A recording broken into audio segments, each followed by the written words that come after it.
Aujourd'hui, on va essayer d'utiliser ces pellicules Instax format wide qui sont expirées en juin 2002. Voilà, donc ça fait 19 ans, puisque là on est en 2021. Et ces pellicules m'ont été données par la même personne qui m'a donné les pellicules FP100 sur lesquelles j'ai fait une petite vidéo que vous pouvez voir là. Et ces pellicules FP100, voilà, j'avais fait un exemple de cette petite photo. Alors on voyait qu'il y avait des petits manques, mais elles ont plutôt pas mal fonctionné, même si là au niveau du contraste ça pourrait être mieux. Et le format Instax Wide a exactement le même format en termes de photos que le FP100, mais le procédé est un petit peu différent, puisque ça ressemble vraiment à du Polaroid. C'est le système en fait Polaroid qui avait été repris par Fujifilm. Et comme ils ne pouvaient pas garder exactement le même format carré du Polaroid, ils avaient créé deux formats, le wide qui est celui-là, et le mini qui arrivait après, qui fait à peu près, qui fait la moitié du format wide. Alors, le format wide, moi je le trouve assez intéressant. Maintenant, il n'a pas super bien fonctionné. Pourquoi ? Parce que les appareils photo qui permettent d'utiliser ce format sont assez grosses. Voilà, on a un exemple d'Instax 100, assez gros, assez un peu caméra jouée, quoi. C'est du plastique. Bon, c'est pas très pratique. Voilà, c'est vraiment gros, quoi. Donc ça n'a pas super bien fonctionné. C'est dommage parce que les photos avec le wide sont plutôt pas mal. Maintenant, l'Instax Mini, lui, a bien fonctionné. Ça fait des petites photos. Je ferai une vidéo là-dessus. Et ça a bien fonctionné. C'est redevenu assez populaire, même chez les jeunes. Voilà. Alors, cette pellicule, ces pellicules, on me les a données. On m'a donné plusieurs packs. C'est la même personne qui m'avait offert les packs FP100 que j'ai déjà utilisés. Et j'ai déjà essayé, en fait. J'ai pris un pack, je l'ai essayé et ça a complètement raté. Voilà, je vous montre ce que ça a donné. Alors au passage, on voit ce que je disais, hein, c'est le même format que le FP100, sauf que là c'est sur une feuille voilà, de type papier photo, alors que là on voit que le système est intégré à l'intérieur d'une feuille plastique, et il y a une marge un peu plus grande, bon, ce qui permet d'écrire dessus, c'est pas mal. Alors ce qui se passe, c'est que sur ces photos, les produits chimiques sont à l'intérieur de ces petites pochettes là, ou celle-là, je sais plus exactement laquelle, et quand ça passe dans les rouleaux, ça étale les produits chimiques à l'intérieur, et ça permet de faire le développement. Il se trouve que là, visiblement, ça a séché, donc voilà, on a des petites traces. Là, on voit la répartition là derrière, qui fait que toutes les photos comme ça sur tout un pack, ça a vraiment pas marché du tout. Ah, un petit truc qui apparaît un peu en fond là, voilà, une petite image fantomatique. Voilà, ça doit être encore mes panneaux solaires. On voit un petit peu un truc. Donc ça a pas vraiment marché. Voilà, qu'est-ce que j'ai d'autre ici? J'ai peut-être une petite image un peu fantomatique là aussi dessus. Bref. Et puis il y a du produit là qui... Voilà. Ouais, il y a une espèce de produit qui est sorti. Donc bon. Je pense qu'ils étaient vraiment bien expirés. Et donc ça n'a pas donné grand-chose. Mais comme on m'a donné plusieurs packs, je me suis dit que j'allais réessayer, puis c'est l'occasion d'en ouvrir un et de vous montrer. Alors, comment ça se présente? Alors au passage, encore merci à la personne qui me les a donnés, hein, c'est vraiment super sympa. Et même si le premier pack n'a pas marché, même si tous les packs ne marchent pas, c'est quand même super sympa. Voilà, donc je tenais à le repréciser. Alors, comment ça se passe? Donc on a ce pack qui est inclus à l'intérieur d'une petite protection qui lui permet de tenir dans la durée, normalement.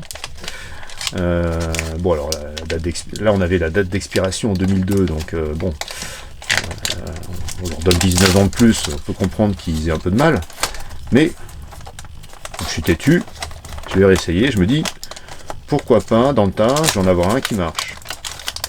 Alors, tac. Une fois qu'on a enlevé ça, on se retrouve avec un pack comme ça. Voilà. Alors contrairement au Polaroid 600, il n'y a pas de batterie à l'intérieur, hein, donc ça c'est plutôt mieux. Et la batterie se trouve à l'intérieur de la caméra. Bon, c'est des piles. Donc là, on ouvre c'est une chambre, hein, c'est comme une chambre téléphonique. Une chambre photographique. Et là, vous avez un petit détrompeur. Là, vous avez le petit détrompeur jaune et la petite marque jaune. Donc, on met ça en face. Vraiment super facile à mettre. Et on referme. Voilà. Bon, après, on allume. Donc, au passage, ça ouvre ce gros objectif.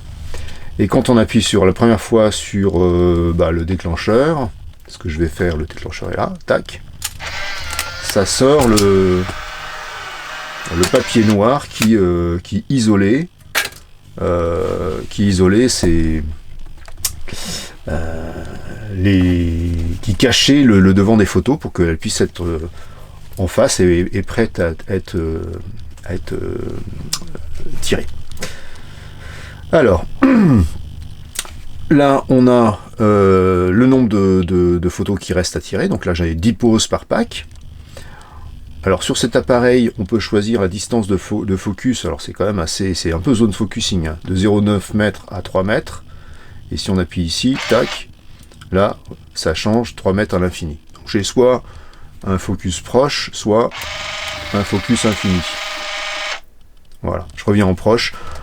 Alors, ce type de caméra, on va pas trop aller dehors, hein, c'est un peu gros, c'est pas facile à trimballer, c'est avec des amis, c'est sympa, on est en soirée, on a ça dans un coin, bon, on peut faire des photos, les donner en souvenir à ceux qui partent, bon voilà. Là, sur le flash, il me semble qu'il est automatique, mais on doit pouvoir l'arrêter ou le... Voilà, je sais plus comment ça marche. Il n'y a pas trop de réaction là-dessus. Bon, bref. Power, bon voilà, on a vu. Et puis, on peut, comme beaucoup de Polaroid, soit avoir une position neutre, soit rendre ça plus moins sombre ou plus sombre. Voilà, assombrir ou éclaircir. Voilà, ce qui permet d'avoir un petit réglage, bon, un peu sommaire du contraste de ces photos. Alors, ce que je vais essayer de faire, c'est que voilà, on va prendre ça et puis je vais le prendre en photo et puis on va voir si ça marche. Alors, un peu de voilà, toc, merci. Tac, voyons voir. Alors, une fois qu'on fait la photo, voilà, ça sort. Et là, on attend. Alors, c'est pas bon signe non plus. C'est le deuxième pack. J'ai peur qu'on parte un petit peu sur le même résultat. Donc, à l'occasion, j'essaierai de prendre un pack plus récent et de vous montrer ce que ça donne sur un pack plus récent, puisque normalement on a des belles photos. Mais là, je pense que 19 ans d'expiration, il n'a pas aimé mon pack Instax.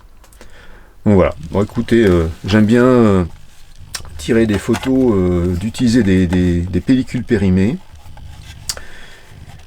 La conclusion de ça, c'est que des pellicules périmées, sur des vraies pellicules, on arrive encore à s'en sortir. Mais alors sur ces systèmes-là, qui intègrent des produits chimiques à l'intérieur de petites pochettes et qui les répartissent, je pense qu'au bout d'un moment, les produits doivent sécher, ça se répartit pas bien, et puis ça marche plus, quoi. Alors... de manière assez étonnante, les packs FP qui venaient du même endroit, hein, eux, ils ont bien fonctionné.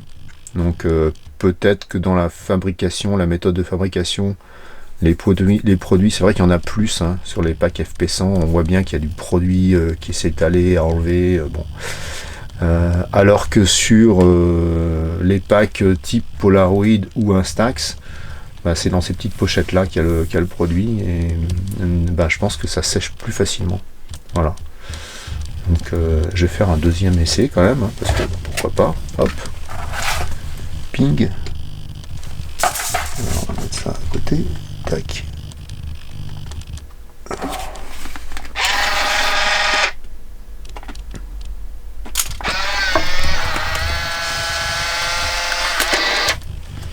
Voyons voir. Je pense qu'on a le même phénomène. Donc je pense que tous les packs là, ils sont un peu morts. Alors quelque part c'est dommage, et puis ben, quelque part c'est bien, parce que ça m'a permis de tester et de voir que si jamais je voyais des packs et que j'étais tenté d'acheter des packs expirés un peu trop vieux, bah, j'ai quand même une chance que ça fonctionne pas. Et je pense que le même phénomène, on doit l'avoir sur les vieux packs Polaroid. J'ai déjà eu l'expérience avec des packs 600 Polaroid, où j'avais fait... là, j'avais acheté des packs, d'ailleurs un peu chers, et ça n'a rien donné, quoi. Donc, sur ces types de photos instantanées, faites attention à la date d'expiration, ça tient pas tant le temps que ça. Voilà, ça doit être la conclusion de cette petite vidéo rapide. Et puis je ferai une petite vidéo sur l'Instax Mini. J'ai un appareil Instax Mini qui est assez sympa, et on verra là, j'ai des packs qui sont effectivement beaucoup plus récents. Je vous montrerai ce que ça donne, et je trouve que les Instax globalement ça fait des belles photos très proches de ce qu'étaient les Polaroid quand il y avait le format 600. Voilà. Et ben c'est tout pour aujourd'hui. Voilà, un fail, mais bon, faut en avoir aussi, hein. C'est pas toujours un succès, et faut essayer. Merci, au revoir.